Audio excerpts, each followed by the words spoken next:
Okay, let's go. Let's give these a try. Danny. Hi, stupid.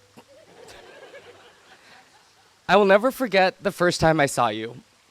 You walked into that restaurant on our first date, and I was sitting at the bar, already halfway through a glass of wine. We locked eyes, and despite having already seen you in photos, you literally, quite literally, took my breath away.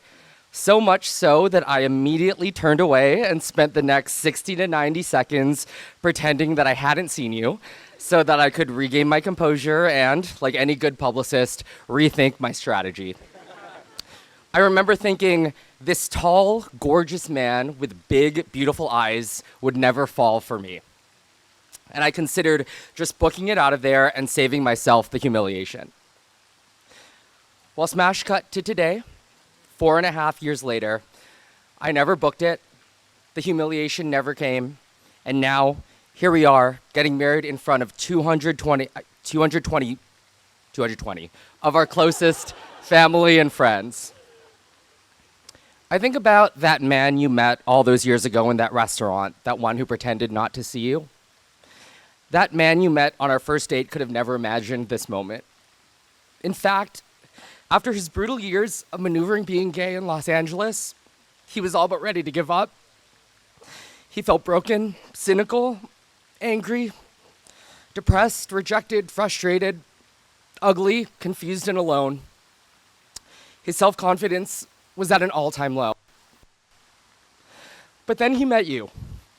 This wonderful, hilarious, kind person with huge, gorgeous eyes and an infectious smile who, despite a speech impediment and a crippling tone deafness, bore up confidence that filled every crevice of the room.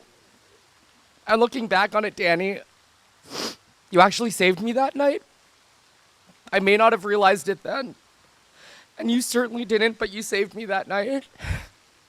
I had somehow convinced myself that I was unworthy of love. And for the past 4.5 years, you've shown me in every way imaginable that I was wrong. You have been my best friend, my biggest cheerleader, my strongest support, every now and then the biggest pain in my ass, but also the person who puts the biggest smile on my face. And you made me see that if someone as wonderful as you could love me, then maybe I could learn to love myself. And every now and again, that insecure, self-doubting mope will reappear, like when he gets laid off from his dream job, or when that actress from that show yells at him again, or when he gets his third parking ticket in a month, or when he is forced to sleep in the same room as your cousins on his first trip at the beach house, despite you knowing how loud he snores. But as you have done in all of these instances and countless other times in our relationship, you're there without any hesitation to pick me right back up again and remind me that I am in fact worthy of love. Danny Burke-Milling, I love you so much in every single way possible.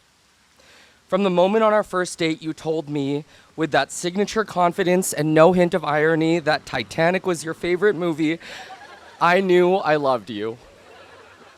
I love you for your intellect, your wit, your creativity, your perseverance, your practicality, your positivity, your 2 free tickets to Universal Studios every year.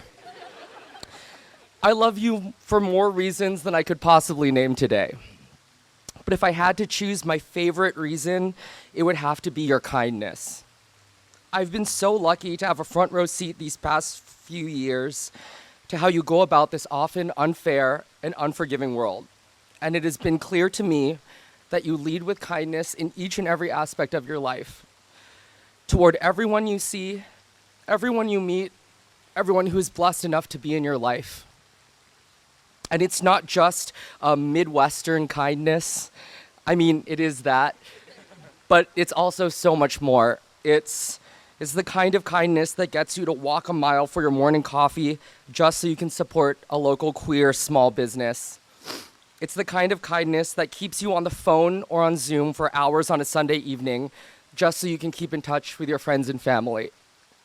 It's the kind of kindness that somehow, against all odds, allowed you to fall in love with two annoying but lovable cats who you never envisioned being part of your life. It's the kind of kindness that, when I make a joke about someone, you immediately respond, "Ryan, that's not nice." It's the kind of kindness that brought you the most amazing group of friends and family that I have been so fortunate to adopt as my own for the past few years.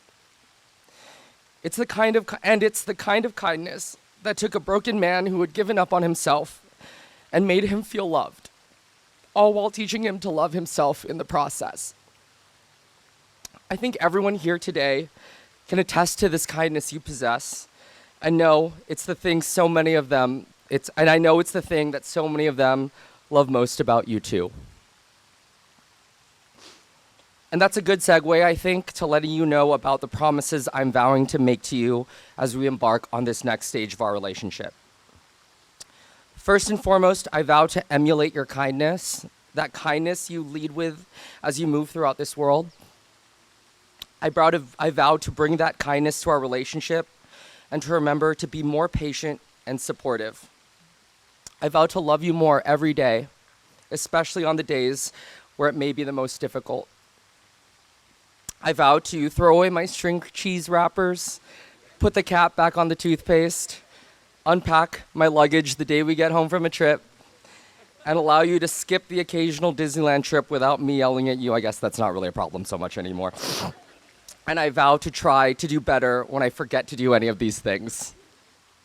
I vow to be your equal partner, your best friend, your strongest support, and your most trusted confidant.